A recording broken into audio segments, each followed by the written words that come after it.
Hello everyone, this is Bilal from video सरकार। और इस वीडियो में मैंने क्यों मोबाइल M99 2GB वेंडर का बेसिकली गेमिंग रिव्यू करना है और मैं आपको दिखाऊंगा कि इस मोबाइल फ़ोन की परफॉर्मेंस कैसी है, क्या ये गेमिंग के ऊपर लैग तो नहीं करता, या फिर इसमें किसी किस्म का कोई बैटरी इशू तो नहीं है, या फिर ये कोई ऐसी प्रॉब्लम तो क्रिएट नहीं करता जो कि गेमर्स को फेस करनी पड़ेगी। इसके अलावा मैं आपको बताऊँगा कि इसका Antutu बेंचमार्क क्या है और अगर हम इसे S2 प्लस के साथ कंपेयर करें तो वो किस तरह कंपेयर होता है। तो आए इसका Antutu बेंचमार्क चेक कर लेते हैं।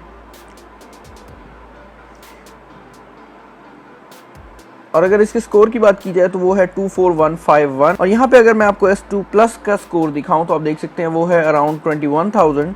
इसका मतलब ये है कि जो इसके अंदर 1GB रैम एक्स्ट्रा लगी हुई है वो काफ़ी अच्छी परफॉर्मेंस भी प्रोवाइड कर रही है। और Antutu बेंचमार्क के बारे में मैं आपको ये बात बता दूं कि Antutu बेंचमार्क किसी स्पेक शीट के ऊपर वर्क नहीं कर रहा होता। इसका मतलब ये है कि अगर आपके मोबाइल फ़ोन के अंदर एक प्रोसेसर लगा हुआ है जो कि दूसरे मोबाइल फ़ोन में अच्छा परफॉर्म कर रहा है, लेकिन आपके मोबाइल फ़ोन में किसी वजह से अच्छा परफॉर्म नहीं कर रहा, तो ये उसका जो स्कोर है वो लो ही शो करता है। और इसके अलावा अगर आपके मोबाइल फ़ोन की जो परफॉर्मेंस है वो किसी और वजह से ख़राब आ रही है, जैसे कि आपके मोबाइल फ़ोन के प्रोसेसर के अंदर कोई मसला या हार्डवेयर का कोई इशू है, उस टाइम भी आपकी जो परफॉर्मेंस है वो लो ही शो कर रहा होता है। इसका मतलब ये है कि Antutu बेंचमार्क जो परफॉर्मेंस हमें बताता है वो एक्चुअल परफॉर्मेंस होती है उस डिवाइस की।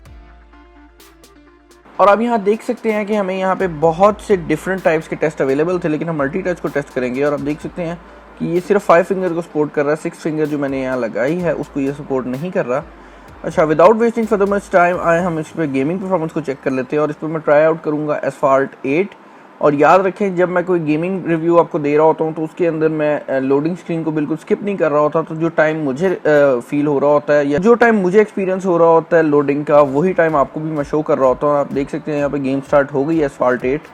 और मैं Asphalt 8 को इसलिए रन करता हूँ क्योंकि एक तो मुझे ये गेम पसंद है, दूसरी बात ये है कि ये फ्री है तो कोई भी कॉपीराइट क्लेम नहीं बनता, और तीसरी बड़ी रीज़न ये है कि अगर ये गेम आपके मोबाइल फ़ोन के ऊपर रन कर जाती है तो मेरे हिसाब से जितनी भी गेम्स गूगल प्ले स्टोर के ऊपर अवेलेबल हैं वो आपके मोबाइल फ़ोन पे आसानी से परफॉर्म कर देंगी। और यही कार सेलेक्ट कर लेते हैं और आप देख सकते हैं यहाँ पे इसकी लोडिंग स्टार्ट हो गई है।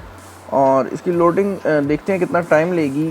मुझे भी नहीं एक्सपेक्ट कर रहा मैं, लेकिन मुझे उम्मीद है कि ये S2 प्लस से तो काफ़ी तेज़ स्टार्ट हो जाएगी क्योंकि इसके अंदर एक्स्ट्रा 1GB रैम लगी हुई है और उसकी परफॉर्मेंस शो भी होगी इस डिवाइस के ऊपर। और Antutu ने भी ये बात कंफर्म की है कि इस डिवाइस की जो परफॉर्मेंस है उसमें और S2 प्लस की परफॉर्मेंस में काफ़ी ज़्यादा फ़र्क है। और गेम स्टार्ट होने वाली है तो देखते हैं इसकी परफॉर्मेंस किस तरह की है।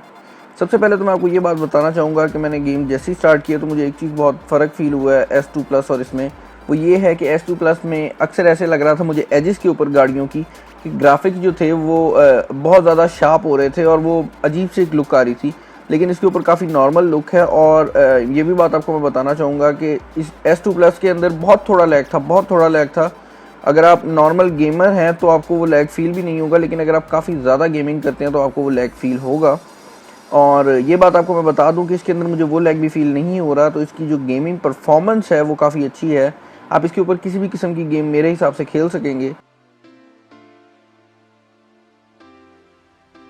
और ये आपको अच्छी परफॉर्मेंस ही प्रोवाइड करेगा। लेकिन यहाँ पे मैं आपको एक और बात बता दूं, क्योंकि आपको पता है कि मैं हर गेम जो कि अपने मोबाइल फ़ोन के रिव्यू में लाता हूँ मैं उसके ऊपर 30 मिनट्स का रिव्यू करता हूँ, यानी कि मैं 30 मिनट्स वो गेम चला के देखता हूँ और उसके बाद मैं बताता हूँ आप लोगों को कि उसकी परफॉर्मेंस कैसी थी। तो 30 मिनट्स जब मैंने Asphalt 8 को इस मोबाइल फ़ोन के ऊपर चलाया तो मुझे समझ नहीं आई, लेकिन जो मेरी बैटरी थी वो काफ़ी ज़्यादा ड्रेन हो गई, वो 46% ड्रेन हो गई, जबकि 36% ड्रेन हुई थी जब मैंने उसको S2 प्लस के ऊपर चलाया था।